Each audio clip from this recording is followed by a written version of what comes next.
músculo erector de la columna o masa lumbar común. Se origina aquí en la parte de abajo, sobre los relieves óseos próximos a la región lumbosacra. Tenemos que saber que en conjunto es muy voluminoso, muy potente y sobre todo oculta el esqueleto subyacente.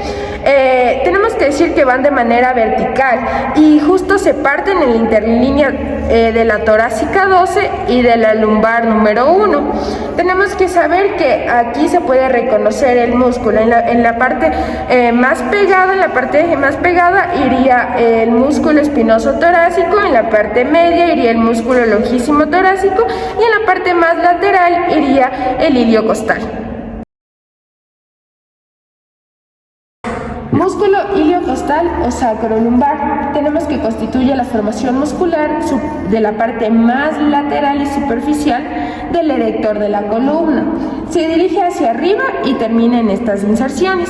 Tenemos que saber que por medio de 6 tendones en el ángulo posterior de las 6 últimas costillas que irían por aquí, se forma el músculo iliocostal lumbar, mientras que por las primeras 6 costillas se forma el músculo iliocostal torácico, y por los procesos transversos de las primeras 4 cervicales se forma el iliocostal cervical.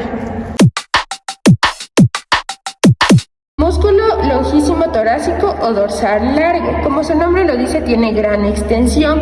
Se origina en la parte superficial y en la parte medial, es decir, que iría por aquí. Tenemos que saber que se inserta en las apófisis espinosas lumbares y especial en la cresta sacra, para elevarse hasta la parte posterior de la columna vertebral. Y tenemos que saber que en todo este trayecto pasa 17 vértebras y 12 costillas. Músculo espinoso torácico, o también conocido como el epiespinoso. Tenemos que saber que van de manera vertical hacia arriba. Dicho esto, se origina medialmente al músculo longísimo torácico, es decir, que aquí va a ir el epiespinoso y en esta parte de acá va a ir el músculo longísimo torácico. Se ubica en relación muy estrecha entre los dos, desde sus inserciones en las apófisis espinosas de las 2 primeras vértebras lumbares y las 2 últimas torácicas, es decir, la 11ª y la 12ª torácica, y se dirigen hasta las apófisis espinosas de las 6 u 8 primeras torácicas, es decir, que van desde la parte de abajo hacia la parte de arriba. Ya, en este momento les voy a hablar sobre los músculos transverso espinoso que se encuentran en toda esta sección y ya les voy a explicar de manera más profunda. Los músculos, tenemos que saber que los músculos transverso espinosos pueden clasificarse en semiespinosos, que se encuentran en esta parte, los multifluidos, que se van a encontrar de esta manera longitudinal, y los rotadores, que van a ser de manera horizontal.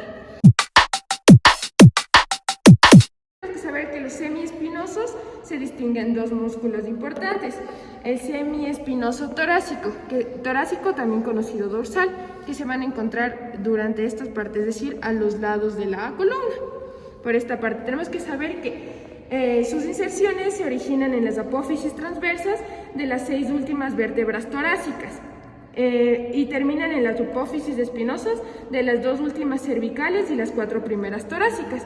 Quisiera explicarles aquí de mejor manera, pero nuestro cadáver no nos ayuda mucho porque no las puedo visualizar. Y por último está el semiespinoso del cuello. El semiespinoso del cuello ya se encuentra en esta parte de acá, porque también existe un semiespinoso de la cabeza que se encuentra ya por la parte más superior.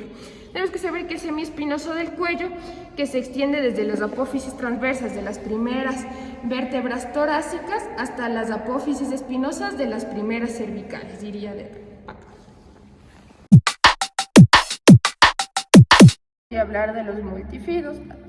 Hablando criollamente, podríamos decirle que se ven de esta manera, así, oblicuos, o sea, de esta manera, y van desde la vértebra inferior a la suprayacente de manera oblicua. Pero tenemos que decir que estos están constituidos por una serie de fascículos musculares, dirigidamente, como dije, oblicuamente hacia arriba y medialmente.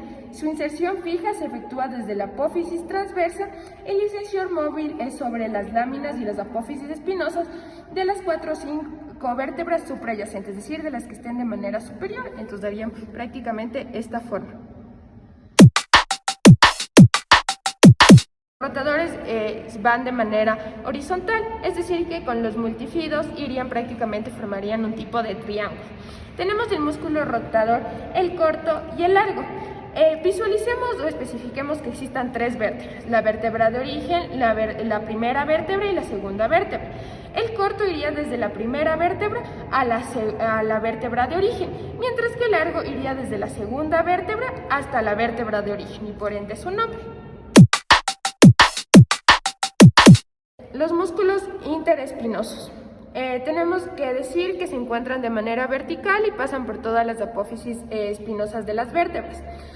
Tenemos que saber que estos se encuentran tanto en la región cervical como en la región lumbar, pero en la parte torácica o dorsal se encuentran atrofiados o pueden fallar. Intertransversos. De igual manera tenemos que saber que van de manera vertical, pero en este caso van por las apófisis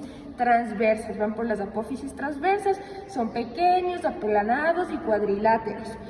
Van en pares de dos en la parte de la cervical y en la parte de la lumbar, pero tenemos que saber que en la columna torácica se observa una sola lengüeta muscular que está poco desarrollada. Debemos recordar que la fuerza de todos estos músculos que constituyen la columna vertebral asegura la funcionalidad y la estática de la columna. Sin integridad funcional de este grupo muscular, la columna se deforma, como ocurre en lo que se llama la escoliosis.